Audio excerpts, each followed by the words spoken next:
Dalam rangka persiapan penyelenggaraan pemilu dan pemilihan serentak tahun 2024, Badan Pengawas Pemilihan Umum Bawaslu Kabupaten Sitaro melaksanakan rapat dalam kantor pengawasan partisipatif. Kegiatan ini dilaksanakan pada hari Senin 7 Maret 2022 bertempat di kantor Bawaslu Paniki Sitaro. Fidel Malumbot, Ketua Bawaslu Kabupaten Sitaro mengatakan bahwa dalam kegiatan ini pun mengundang stakeholder terkait dalam proses pengawasan dalam penyelenggaraan pemilu. Tak lupa juga dalam rapat dalam kantor ini pun melibatkan sentra Gakumdu atau penegak hukum terpadu. Jadi ini program kegiatan yang sudah direncanakan sebagai bagian dari persiapan kita menyongsong tahapan pemilu 2024 dan pemilihan serentak 2024, yaitu kegiatan pengawasan partisipatif dalam rangka agenda nasional pemilu dan pemilihan tahun 2024. Kita mengundang stakeholders dalam kegiatan ini sebagaimana judul dari kegiatan pengawasan partisipatif. Ini berangkat dari kesadaran bahwa sesungguhnya fungsi pengawasan dalam satu agenda, satu kegiatan itu menjadi sesuatu yang penting dan strategis, yang karena itu semua pihak perlu dilibatkan dalam proses pengawasan untuk supaya fungsi pengawasan itu akan bisa lebih maksimal, lebih optimal dalam penyelenggaraan pemilu ke depan.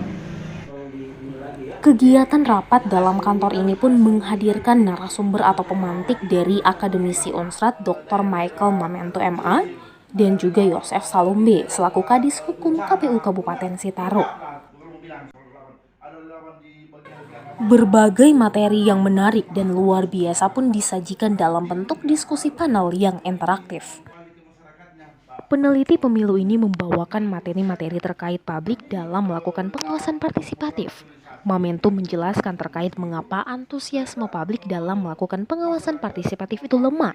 Di antaranya karena lemahnya public trust terhadap Badan Pengawas Pemilu akibat dari lemahnya eksekusi pelanggaran pemilu. Ada juga kurangnya pemahaman tentang adanya kontribusi yang besar dari masyarakat atas penyelenggaraan pemilu. Ini tadi 3 instrumen penting itu ini saya maksudkan. Kalau mau bagus, tiga-tiganya harus bagus. Kalau salah satu pincang pasti ada aja gitu. Saya lanjut ini. Nah ini problemnya. Kenapa sih pengawasan partisipatif itu lemah? Ini hasil saya pengamatan kemana-mana Pak. Saya ke Bormok sampai ke Sangkembolang. Saya jadi turun ke bawah, tapi hasil rangkuman yang semua saya jalankan juga dengan teman-teman penyelenggara baik Baslu. Setelah pilkada itu udah berubah sama aja jualan es juga ya. Selain itu juga pemantik Yosef Salombe dari KPU Sitaro juga memberikan penjelasan terkait partisipasi masyarakat dalam pemilu. Hal-hal yang berhubungan dengan tahapan atau kegiatan-kegiatan yang dilaksanakan oleh pihak penyelenggara dalam memenuhi persyaratan-persyaratan pemilu atau pemilu serentak 2024. Bicara tentang apa-apa yang menjadi konkret nanti, yang menjadi pengawasan, yang menjadi partisipasi masyarakat. Nah, itu yang kami sampaikan, yaitu yang perlu diawasi adalah hal-hal yang berhubungan dengan tahapannya, aspal tahapan dan kegiatan-kegiatan yang dilaksanakan oleh kami penyelenggara dalam memenuhi persyaratan untuk dilaksanakannya pemilu serentak pada 2024. Diskusi ini pun berjalan dengan interaktif antara narasumber juga peserta yang hadir. Camat Siau Barat Buyung Mangangue pun memberikan pertanyaan mengenai peran Bawaslu dalam pelanggaran pemilu. Hal ini pun ditanggapi langsung oleh Ketua Bawaslu, Fidel Malumbot. Di mana ada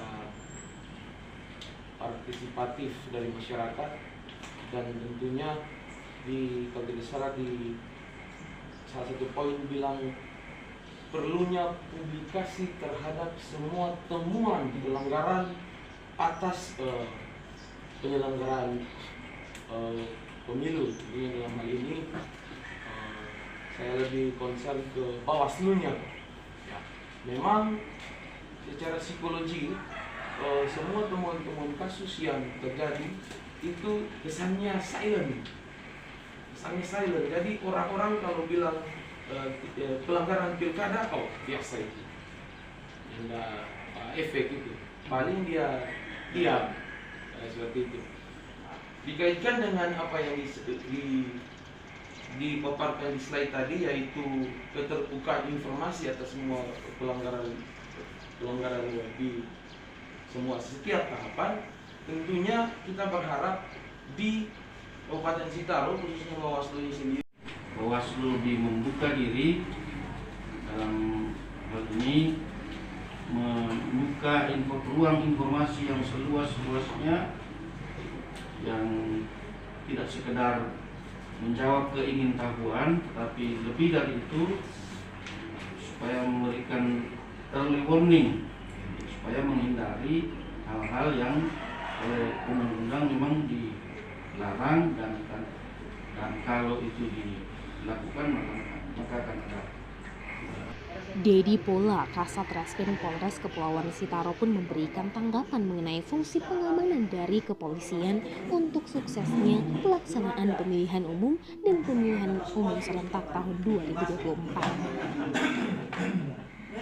Pada dasarnya untuk konteks pemilu, karena saya biasanya belum pernah berdinas di kepulauan, biasa cuma di daratan.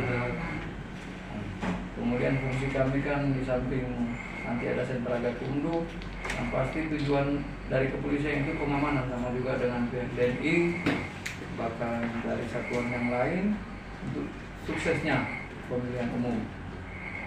Konteks untuk kepulauan dalam hal ini mengambil dokumen dan nanti ketika selesai, tapi dalam hal ini mungkin saya pendapat mungkin tadi dengan Pak Camat bahwa kita kan masih menunggu, tadi sudah disampaikan oleh sumber, apakah Tora akan melaksanakan metode pemilihan ini dengan cara yang masih seperti yang lalu, walaupun dalam konteks sudah digabung pemilu serentak.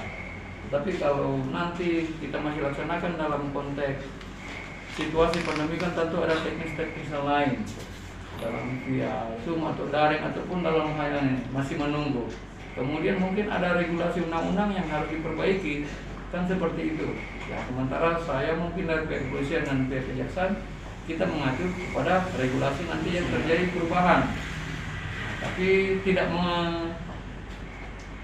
pasti tidak terlalu jauh dengan yang sebelumnya, cuma mungkin sistem dan tekniknya. Jadi mungkin itu yang kami dapat sampaikan. Kalau saya juga sependapat, kalau memang tadi dibilang ada pelanggaran, ya kita sama-sama sentra gabungan kita sampaikan. Kan zaman sekarang terbuka. Juga dalam hal ini, Kepala Dinas Polisi Pamung Praja dan Damkar Pemkab Sitaro Philip Suwengen pun mempertanyakan bagaimana pengawasan partisipatif dalam pemilu itu.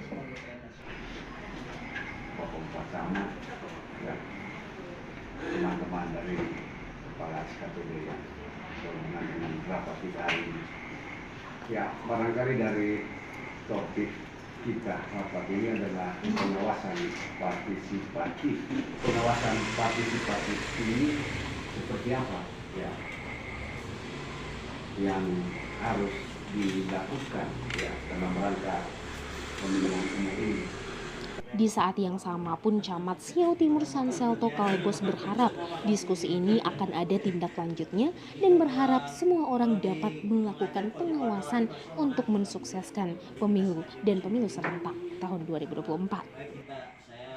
Kami berharap diskusi kita ini tidak selesai di sini, Pak. Ya. Kami berharap apa yang didiskusikan ini akan ada tindak lanjut, memang benar-benar menjawab semua orang melakukan pengawasan. Barangkali itu titik kunci. Sebab kalau semua orang melakukan pengawasan, maka paling tidak meminimalisir hal-hal yang memang seharusnya tidak boleh dilakukan untuk kualitas pemilu itu berlangsung dengan baik. Saya akademisi ini kan tanggung jawab moral ya, tanggung jawab profesi. Kalau kami hanya mengajar di kampus, sementara ilmu pengetahuan itu tidak disebarluaskan ke masyarakat, itu kan tidak ada manfaatnya, gitu kan?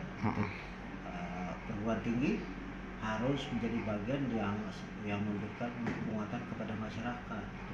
Nah, apa kaitannya dengan pemilu ini? Nah, kebetulan ilmu saya adalah di bidang sosial politik. Sebetulnya persoalan kita yang besar adalah di setiap penyelenggaraan pemilu adalah soal bukan hanya tingkat partisipasi masyarakatnya. Salah satunya adalah soal apakah masyarakat menjadi bagian dari pengawasan itu atau tidak. Pengawasannya siapa suka, pengawasannya sifatnya sukarela, gitu kan, partisipatif. Nah itu kan sampai saat ini kan pengawasan yang partisipatif ini kan barangkali kalau dipresentasikan masyarakat kecil, ya, banyak persoalan yang menurut pengamatan hasil penelitian kami banyak hal yang menjadi faktor pendorong mengapa masyarakat kurang tertarik untuk melakukan proses partisipatif. Ya. Pemilu bukan segala-galanya proses, gitu ya. Itu yang saya mau katakan, pemilu itu bukan segala-galanya, hanya proses, gitu. Jadi kemudian kalau kita bersengketa berselisih karena pemilu itu sesuatu yang sangat absurd sekali. Karena yang paling penting ada setelah pemilu itu, justru yang penting setelah pemilu selesai dilaksanakan, apakah apa yang dinikmati masyarakat setelah itu, ya, itu sebenarnya harus dipikirkan, bukan soal orang yang saya dukung menang atau kalah, tapi apa setelah itu, gitu. Yang saya dukung ini bermanfaat, ada nggak yang secara konkret diperbuat dan menciptakan perubahan untuk masyarakat itu. Suksesnya pelaksanaan pemilu dan pemilihan serentak ini tidak luput dari peran tokoh agama, organisasi masyarakat, pemerintah, TNI Polri, dan stakeholder lainnya. Atas pentingnya peran tersebut menggerakkan Bawaslu untuk mempererat hubungan kerjasama dalam menyongsong akan dilaksanakannya pemilihan umum dan pemilihan serentak tahun 2024 mendatang.